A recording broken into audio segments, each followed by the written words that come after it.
Assalamualaikum warahmatullahi wabarakatuh.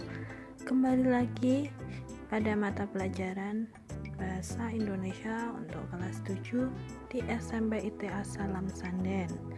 Masih bersama saya Hendriyanti Kartikasari. Untuk kali ini kita akan belajar kembali mengenai teks prosedur.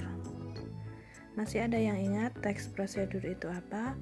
Nah, teks prosedur adalah teks yang berisi mengenai cara atau tujuan untuk membuat atau melakukan suatu hal dengan langkah yang tepat, berurutan, sehingga menghasilkan suatu tujuan yang diinginkan. Nah, untuk kali ini yang perlu digarisbawahi adalah dengan langkah yang tepat dan berurutan. Oke. Langkah-langkah yang dimaksud adalah urutan yang tidak dapat diubah. Jika urutan dalam melakukan suatu itu tidak runtut, itu dinamakan tips, bukan teks prosedur. Nah, selanjutnya, tujuan dari teks prosedur. Teks prosedur bertujuan untuk menginformasikan secara mendetail bagaimana suatu tahapan-tahapan untuk menyelesaikan sesuatu aktivitas secara runtut. Nah, kembali ke runtut. Nah, untuk isinya, isi dan tulisan dalam teks prosedur menggunakan kalimat-kalimat imperatif. Kalimat imperatif itu bisa disebut juga sebagai kalimat perintah yang bertujuan untuk melakukan apa yang dibahas dalam teks agar pembaca melakukan apa yang diperintahkan pada isi teks tersebut. Oke, selanjutnya, jenis-jenis pengembangan teks prosedur ada 3 macam. Yang pertama, teks prosedur cara membuat, yang kedua, teks prosedur cara menggunakan atau memainkan, dan yang ketiga, cara melakukan. Yang pertama, teks prosedur cara membuat. Nah, ini merupakan teks prosedur yang berfungsi untuk memandu cara membuat sesuatu.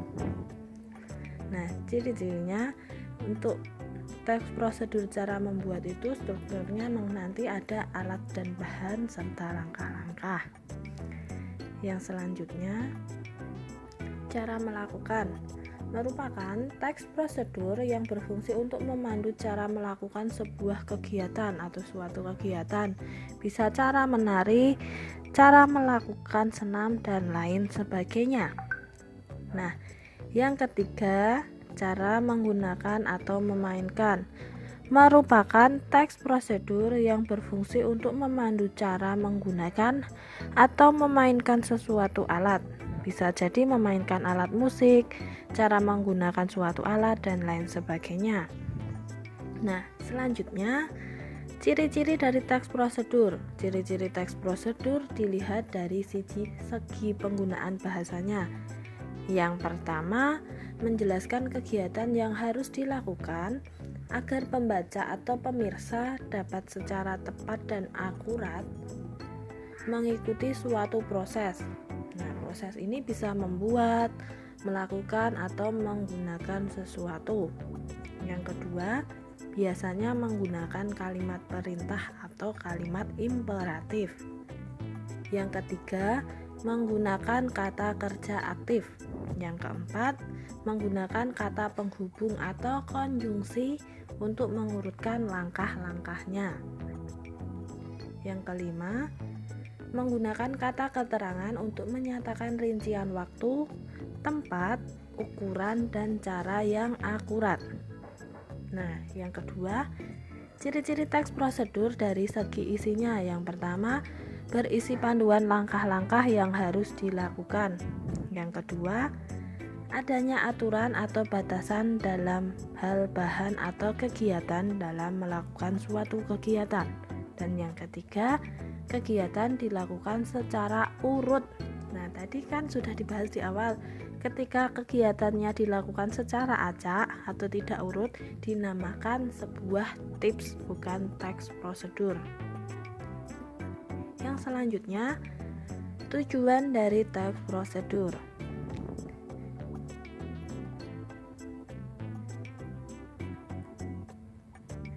Tujuan teks prosedur adalah untuk menunjukkan atau menjelaskan bagaimana cara mengerjakan sesuatu dengan langkah-langkah yang urut dan memudahkan pembaca maupun pendengar agar dapat mengikuti langkah-langkah atau perintah dari isi teks yang tujuan akhirnya bisa sesuai keinginan pembaca maupun pendengar. Selanjutnya, bahasa yang digunakan. Bahasa yang digunakan dalam teks prosedur seperti sudah sekilas dibahas di depan tadi menggunakan kalimat perintah, kalimat saran atau larangan, penggunaan kriteria atau batasan, kata keterangan, penggunaan bentuk pasif, kata penghubung, pelesapan, dan kata acuan.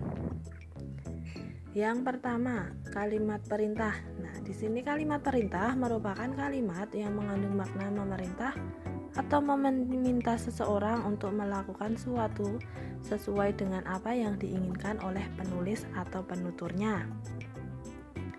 Yang kedua, kalimat saran atau larangan. Kalimat saran atau larangan adalah kalimat yang memberikan larangan kepada orang lain. Nah, ini bisa menggunakan jangan, hindari, tidak boleh, dan sebagainya. Nah, kalau kalimat saran itu biasanya menggunakan kalimat sebaiknya, seharusnya, lebih baik jika, dan sebagainya. Yang ketiga, penggunaan kriteria atau batasan. Penggunaan kriteria atau batasan dalam teks prosedur dibuat agar orang bisa melakukan seperti apa yang dituliskan. Oleh karena itu, kalimat pada teks prosedur itu harus rinci dan jelas batasan-batasannya. Yang keempat, kata keterangan. Kata keterangan atau adverbia merupakan kata yang memberikan keterangan pada kata lain, seperti kata kerja atau verba, kata sifat atau adjektiva. Nah, adverbia atau kata keterangan banyak digunakan pada teks prosedur pada keterangan cara, alat, ataupun tujuannya.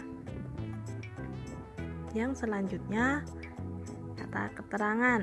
Nah, kata keterangan sendiri dibagi menjadi beberapa. Yang pertama, keterangan cara. Berfungsi untuk menunjukkan bagaimana cara suatu kegiatan yang terjadi. Biasanya ditandai dengan kata dengan, secara, atau tanpa. Yang kedua, keterangan alat. Keterangan alat berfungsi untuk menjelaskan alat yang digunakan pada suatu kegiatan. Biasanya ditandai dengan kata dengan, menggunakan, dengan menggunakan, dan lain sebagainya. Yang ketiga, kata keterangan syarat. Nah, kata keterangan syarat ini berfungsi sebagai penambah kejelasan tentang syarat yang harus dipatuhi agar subjek melakukan predikatnya. Biasanya ditandai dengan adanya kata jika, kalau, apabila, dan lain sebagainya. Yang keempat, kata keterangan tujuan. Nah, kata keterangan tujuan dalam teks prosedur berfungsi untuk menjelaskan hasil dari suatu perbuatan yang dilakukan. Biasanya menggunakan kata untuk, supaya, agar, dan sebagainya. Yang kelima, kata keterangan kuantitas. Kuantitas ada yang tahu apa? Jumlah. Nah, keterangan kuantitas berfungsi untuk menjelaskan jumlah pada suatu kalimat yang disertainya. Biasanya ditandai dengan ukuran yang pasti, misalnya 1 kali, 1 liter, 1 sendok makan, 100 cc, 1 mg, dan lain sebagainya. Yang keenam, kata keterangan akibat. Nah, keterangan akibat dalam teks prosedur ini biasanya digunakan untuk menambahkan penjelasan akibat suatu perbuatan. Biasanya ditandai dengan adanya hingga ataupun sampai, misalnya hingga kuning kecoklatan, sampai matang atau sebagainya. Nah, selanjutnya penggunaan bentuk-bentuk pasif. Penggunaan bentuk-bentuk pasif ini berfungsi untuk yang pertama, instruksi dapat diberikan dalam bentuk pasif jika kita akan berbicara mengenai suatu proses, yaitu bagaimana suatu itu dibuat atau dilaksanakan, bukan tentang bagaimana membuat atau melakukan sesuatu. Penggunaan bentuk pasif dalam teks prosedur biasanya untuk memberikan saran tambahan atau peringatan supaya tidak terjadi kesalahan yang fatal atau membahayakan. Nah, sebagai contoh, misalnya kalimat aktifnya Anda sebaiknya menekan tombol keyboard dengan lembut. Nah, yang pasif, tombol keyboard sebaiknya ditekan dengan lembut. Pada contoh di atas, maksud yang diinginkan oleh penulis sebenarnya sama, hanya saja dalam penulisannya yang berbeda. Kalimat aktif, subjeknya melakukan suatu pekerjaan, sedangkan pada kalimat pasif, objeknya yang dikenai pekerjaan. Oke. Kata penghubung, pelesapan, dan kata acuan. Langkah-langkah dalam panduan dapat dihubungkan dengan ungkapan seperti kemudian, sekarang, berikutnya, setelah ini. Nah, kadang-kadang penulis menggunakan kata penghubung yang diulang terlalu sering. Untuk itu, dilakukan sebuah pelesapan. Pelesapan merupakan penghilang bagian tertentu yang sama dan sudah disebutkan sebelumnya. Pelesapan biasanya terdapat pada kalimat majemuk rapatan.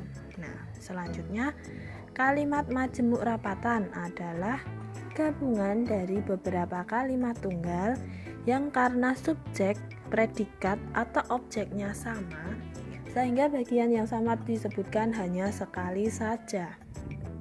Nah, yang terakhir, penggunaan akhiran i dan akhiran kan pada teks prosedur. Akhiran i dipakai jika objek dalam kalimat tidak bergerak, dan sedangkan kalimat akhiran kan dipakai jika dalam objek yang bergerak.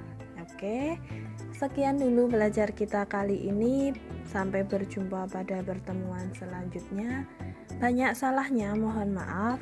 Wassalamualaikum warahmatullahi wabarakatuh.